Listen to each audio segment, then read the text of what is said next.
Yeah. You're sure? Yes. Vous constatez donc que le plus jeune, à 4 ans, n'a aucune idée du volume. Il a beau comprendre qu'on lui demande de faire une maison qui contient la même place, la même chose de place, comme nous disons en français enfantin, eh bien, il cherche simplement une maison de même hauteur. Et son idée de l'égalité unidimensionnelle lui donne l'impression d'une égalité générale.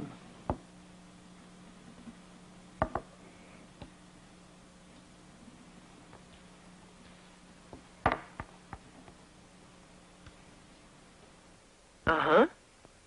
So there has to be just as much room in the house you build as in that one. Higher still? Whatever you want, whatever you think. Do you think there's just the same room, or is there more room here or more here? More room there. Ah, so you have to make more room. You have to build some more. You have to go up higher. There has to be just as much room.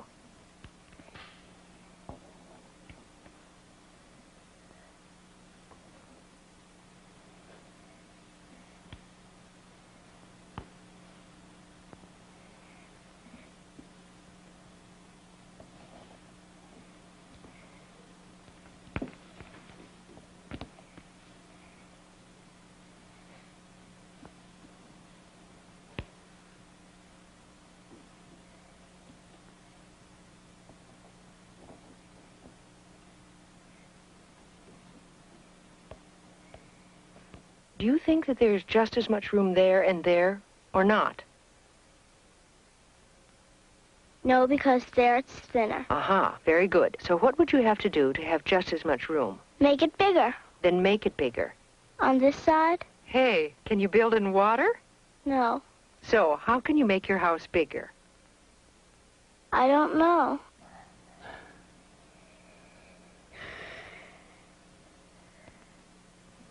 A minute ago, you told me there isn't just the same room in these two houses. No. Where is there more room?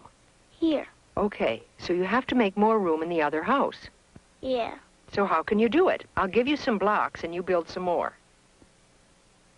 On top, then. Yes? You want to? Yeah. Okay, go ahead.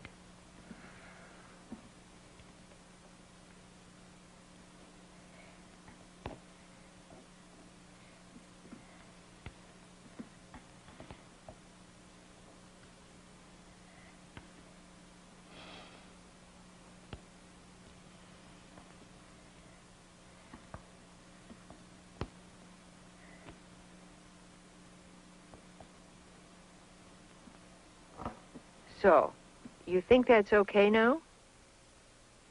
A little bit more. A bit more? Go ahead.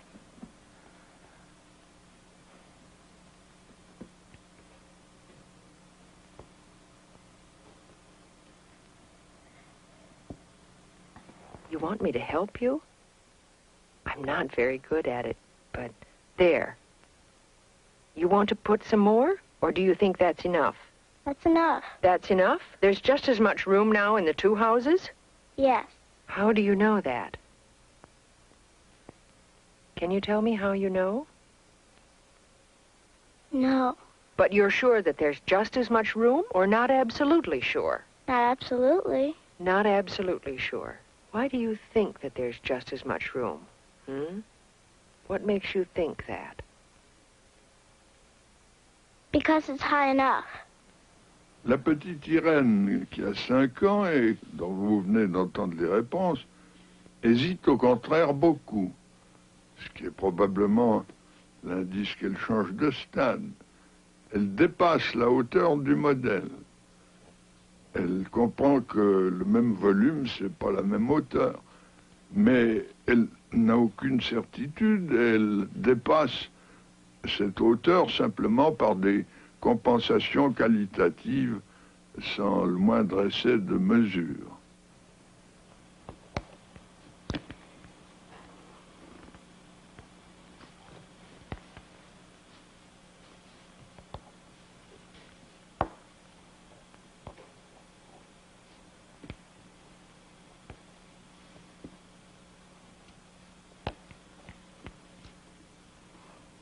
There. Okay. We'll straighten it out so it doesn't fall. So, there's just as much room as in this one? I think so. I'd like you to be sure.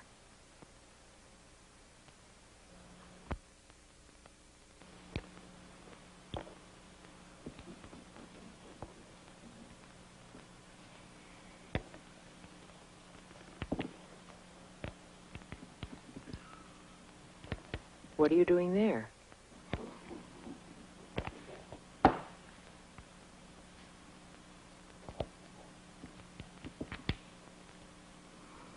There, I'm sure. That way you're sure? Okay. How are you sure? What did you do there to be sure? Well, that's exactly the right size of the square. Yes. So if it's that high, that makes that, the size of the square more. Yes. So that's better. So what you're saying, if I got it right, it's just as high No, it's more. at first, and then it's the same size as the square on top? Yeah. Is that it? Yeah. That's what you meant? Okay, and that's how you're sure that there's just as much room? Yes. Le troisième enfant, Mathieu, 6 ans et demi, au contraire, vous montre un début de mesure. Il comprend que le dépassement de la hauteur du modèle est nécessaire, et il y a à cet égard plus de problème pour lui, mais il fait des compensations quantitatives qui demeurent insuffisantes. Il mesure en cube unité, un point c'est tout.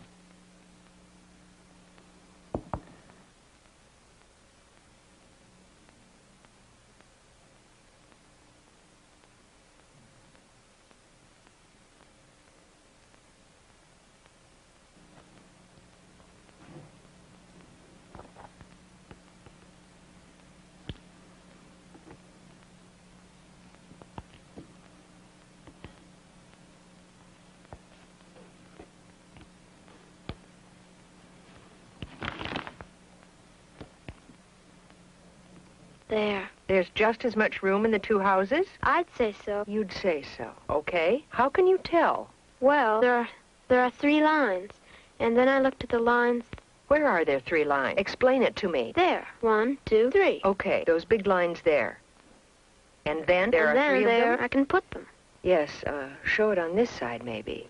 There. There. It's the same 3. And then there's 3 lines on top, and I can put them there. Yes. Can you show me the lines on top? Can you put them there? Those? The last 3? Yeah? So the last 3 are these 3 lines? Yeah. Okay. And then the first ones, that's to make it as high as the house? Yeah. Okay. And that's how you can be sure that there's just as much room in the 2 houses? No, because there I didn't do all the sides. Ah, so then what? I have to put 3 more.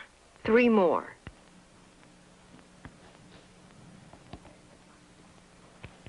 There.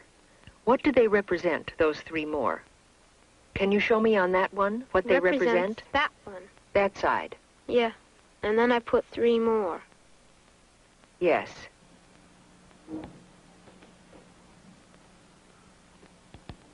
They represent this side. So now you have which ones that are done? That one, that one, that one. I only have to do that one. Okay.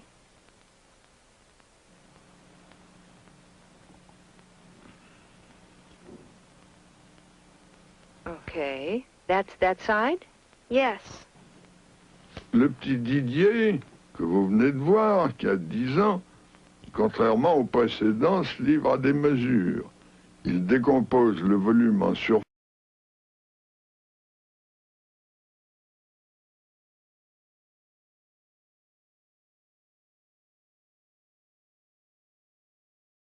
What are you counting? I'm counting so it has the same volume. Yes, but explain what you count each then time. there has to be 4 times 9 cubes to make that. 4 times 9 cubes, because 9 cubes, what does that represent? Well, the surface of that. A slice. Yes, show me the slice. All right, all the way around. And then there have to be 4 to make the whole building. Good. So go ahead. Enfin, la jeune Popov, 12 ans, découpe le volume en tranches et met ces tranches en relation avec les étages. Et elle se livre ainsi non seulement à une quantification numérique, c'est-à-dire de la mesure, mais elle procède à une multiplication. 9 par tranche, 4 étages, ben ça fait 36 plots pour donner le même volume. Le problème est donc résolu, et comme vous voyez, il a été résolu par des étapes qu'il est facile de caractériser, et étapes que nous retrouvons d'une manière très générale partout où nous étudions cette même épreuve avec la même technique. You count 3 times 4. Is that it? Yeah. Le premier effet frappant dans le développement des connaissances, c'est évidemment leur créativité continuelle. À voir tout ce que le bébé, avant le langage, pendant les 18 premiers mois de l'existence, arrive à construire dans le domaine de l'objet permanent, de l'espace, du temps, de la causalité, etc., on est stupéfait de ce nombre de constructions spontanées qui ne sont évidemment pas dictées par l'adulte. De même, la construction des structures opératoires dont nous avons parlé tout à l'heure. Le deuxième fait frappant, c'est la régularité et la généralité des stades de ces constructions dans leur succession. Comme je le disais, on retrouve partout les mêmes stades et les mêmes successions. Il y a donc dans ces faits un certain nombre d'enseignements à en tirer. D'abord pour la psychologie. Pour la psychologie, parce que expliquer un phénomène psychologique, c'est retracer sa formation. Autrement dit, la psychogénèse me paraît le terrain de l'explication en psychologie. En second lieu, bien entendu, il y a des applications pédagogiques possibles. En troisième lieu, il y a un grand enseignement épistémologique, c'est-à-dire qu'en voyant comment la connaissance se construit, nous comprenons mieux sa nature.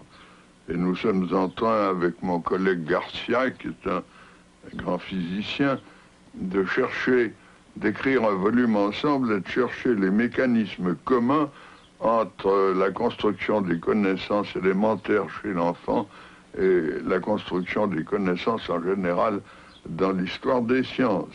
Et ces mécanismes communs, on en trouve pas mal. Pensez aux notions de conservation, aux structures opératoires, aux modes d'abstraction, etc. Par ailleurs, nous continuons naturellement nos recherches. Nous sommes loin d'avoir terminé ces explorations. Nous étudions en ce moment comment une connaissance qui vient d'être acquise peut s'ouvrir sur de nouvelles possibilités, engendrer des nouvelles connaissances.